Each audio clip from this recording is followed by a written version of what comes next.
इसको नक्शा देख लीजिए।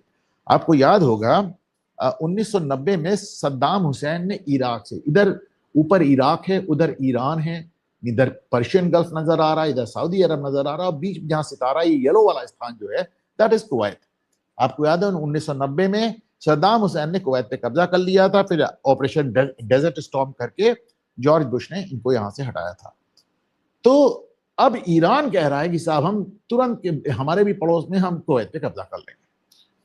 अब कुवैत का ये है कि साहब आप इस तरह माने कि पूरी दुनिया में 7% तेल, जितना तेल सप्लाई हो रहा है, हटा दें इसको प्लीज, तो जो जितना तेल सप्लाई हो रहा है पूरी दुनिया में उसका 7% तेल जो है कुवैत से सप्लाई होता है, नंबर एक। हालांकि उनका जो टोटल रिजर्व वो भी 9% है।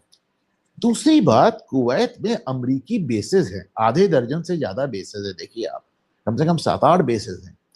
अगर ईरान यहां घुसता है तो फिर आप मान के चलें कि ये जो कैजुअलिटी अभी आप बता रहे हैं इसकी संख्या बहुत ज्यादा बढ़ जाएगी।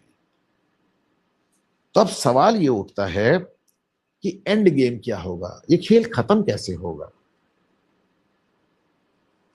देखिए मैं फिर कह रहा हूं, अमेरिका पहली बार सीरियस, एक भी बार इजराइल को नहीं बुलाया, किसी देश को नहीं बुलाया, 9 रात लगातार कारपेट बॉम्बिंग किया है। अमेरिका ने शायद मन बना लिया है कि हम तुमको तब तक मारेंगे जब तक तुम्हारी हिकड़ी नहीं बंद हो जाएगी, तुम्हारे घुटने नहीं टूट जाएंगे। खार्ग आइलैंड जहां तक सैनिक ले जाने का सवाल है, मुझे नहीं लगता अमेरिका अभी ये काम करेगा, क्योंकि वहां आप जाएंगे तो फिर कैजुअलिटी होगी, और डोनाल्ड ट्रंप कैजुअलिटी लेने के लिए तैयार नहीं है। लेकिन एक बात तय है, अगर आप हमारे इनिशियल वीडियोस को, मैं कोशिश करूंगा ढूंढ के निकालूं, जब ये युद्ध शुरू हुआ था महीनों पहले, तब मैंने ये बात कही थी कि युद्ध कैसे खत्म होगा मुझे नहीं मालूम, लेकिन युद्ध के खत्म होते होते तक ईरान तबाह हो चुका होगा, अपनी जिद में, अपनी हेकड़ी में, अपने पागलपन और अपने जुनून में, अपने मजहबी जुनून में, और वही हो रहा है।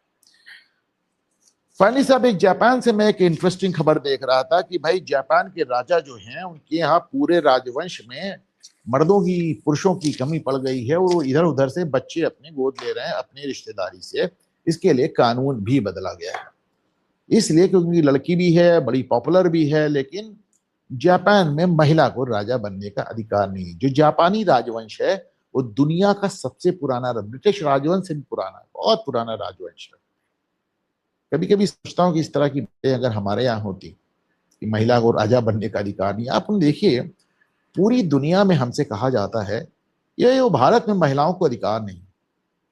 आज तक अमेरिका एक महिला प्रधान राष्ट्रपति नहीं बना पाया। हिलरी क्लिंटन हार गई, और जब हिलरी क्लिंटन हारी और सर्वे हुआ तो सर्वे में ये निकल के आया कि बहुत ढेर सारे अमेरिकन ने कहा कि हम एक महिला राष्ट्रपति नहीं पसंद करेंगे।